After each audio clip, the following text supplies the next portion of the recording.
শয়তানের কাছ থেকে জেনে নেবেন।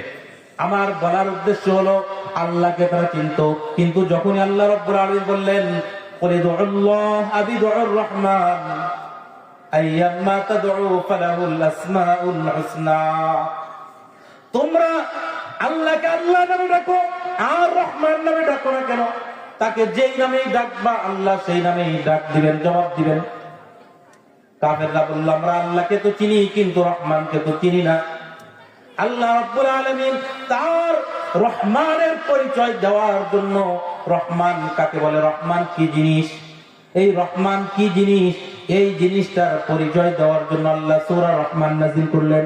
শুরুতে বলছিলাম মনে আছে কোন ঘটনার প্রেক্ষাপটে সূরাটা নাযিল হলো, তাকে কি বলা হয়? বুঝে গেছেন কি বলা হয়? শানে নুজুল। কি বলে? শানে নুজুল। এই ঘটনার প্রেক্ষাপটে আল্লাহ রাব্বুল আলামিন তার রহমানের পরিচয় তুলে ধরার জন্য, রহমান কাকে বলে, রহমান কি জিনিস, এই রহমানের পরিচয় তুলে ধরার জন্য আল্লাহ রাব্বুল আলামিন সূরাতুর রহমান নাযিল করলেন। আল্লাহ রহমানের পরিচয় তুলে ধরতেছেন, আর রহমান আল্লামাল কুরআন খালাকাল ইনসান আল্লামাহুল বায়ান।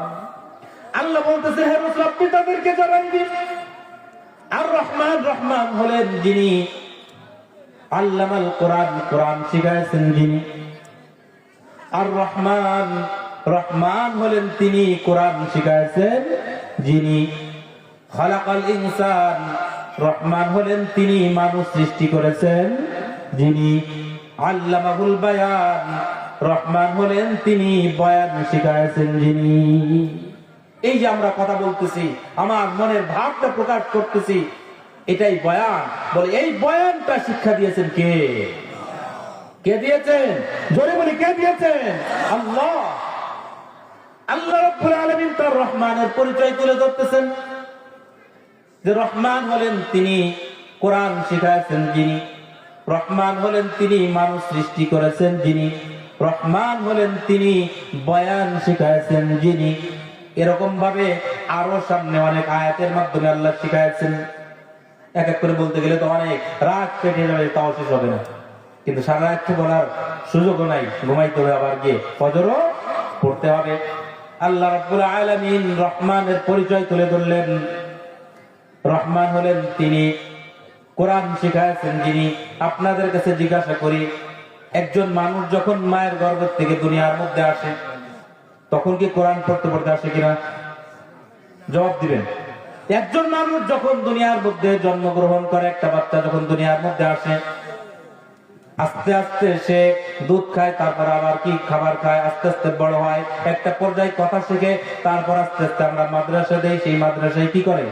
কোরআন শিখাই তো নাকি? আল্লাহ রাব্বুল আলামিন এই যে প্রক্রিয়া, আরবিতে বলা হয় লফে নাশার গায়রে মুরাত্তাব, মানে যথাক্রমে হয় নাই। যথাক্রমে বোঝেন আপনারা? এখন অনেক শিক্ষিত সমাজ আছে, অঙ্ক গণিতে অঙ্ক বিভিন্ন ধরনের অঙ্ক থাকতো। রাশেদ বাংলায় 30, বা বেশি করে বলি বাংলায় 60, অঙ্কে 70, ইংরেজিতে 80 নম্বর পেয়েছে। সে গড়ে কত নম্বর পেয়েছে? এমন অঙ্ক শুনছেন নাকি কখনো? আছে না? ওখানে শুরুতে লেখে কে? খালেদ যথাক্রমে বাংলায় 60, অঙ্কে 70, ইংরেজিতে 80। না, এরকম লেখে না, ভুল বলছি। যথাক্রমে বাংলা, অঙ্ক, ইংরেজিতে 60, 70, 80 নম্বর পেয়েছে।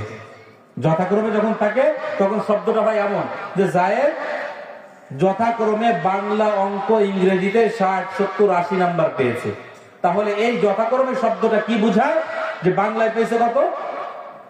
60, ইংরেজি অঙ্কে পাইছে 70, ইংরেজিতে পেয়েছে 80। এটাকে বাংলায় গণিতের ভাষায় বলে যথাক্রমে। এই কথাটাই আরবিতে বলা হয় লফে নাশার মুরাত্তাব। হয়তো আপনাদের বুঝে আসবে না, সমস্যা নাই, কিন্তু মূল বিষয়টা তো বুঝছেন।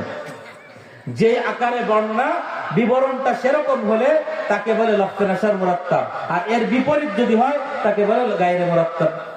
আমরা দেখতেছি এখানে আল্লাহ যেই বিবরণটা পেশ করছেন এটা যথাক্রমে হয় নাই। যথাক্রমে হলে বয়ানটা এমন হওয়া দরকার ছিল কি, আর রহমান খালাকাল ইনসান আল্লামাহুল বায়ান আল্লামাল কোরআন। অথচ আমার তেলাওয়াত কিন্তু ভুল হয়েছে। তেলাওয়াত কি হয়েছে? ভুল হয়েছে। আমি তেলাওয়াত করলাম এখন যেটা বললাম, আর রহমান খালাকাল ইনসান, রহমান হলেন তিনি যিনি মানুষ সৃষ্টি করেছেন, রহমান হলেন তিনি যিনি তাকে কথা বলার এই শক্তি দিয়েছেন, রহমান হলেন তিনি যিনি কোরআন শিখাচ্ছেন। এই ধারাবাহিকতা থাকলে বাস্তবতার সঙ্গে কি থাকতো? মিল থাকতো না? না আমার কথা বুঝতেছেন না আপনারা? বুঝতে হবে, না বুঝলে আবার বলবো, বুঝতে হবে বিষয়টা যে মানুষকে আগে দুনিয়ায় সৃষ্টি করে পাঠাইছেন, এরপর তাকে কথা বলার যোগ্যতা দিয়েছেন, তারপরে সে কোরআন শিখাইছে। এটা হলো কি বাস্তবতা, এটা হলো বাস্তবতা। আল্লাহ যেই সিরিয়ালটা বলছে আগে কি, আর রহমান আল্লামাল কোরআন, রহমান হলেন তিনি কোরআন শিখাইছেন যিনি, অথচ আমরা দেখি সিরিয়ালে কোরআনটা শিখছে পরে, তাই না? বাস্তবতার সঙ্গে মিল নাই। তাহলে আল্লাহ ভুল করছে? আপনাদের কি বলে কোরআনে ভুল আছে? কোরআন আল্লাহ যেভাবে বলছেন এভাবেই কারেক্ট, তাহলে বাস্তবতার সঙ্গে মিল নাই কেন? এটা বোঝার জন্য আমাদের মুফাসসির কিরামের তাফসীরের দিকে দেখতে হবে।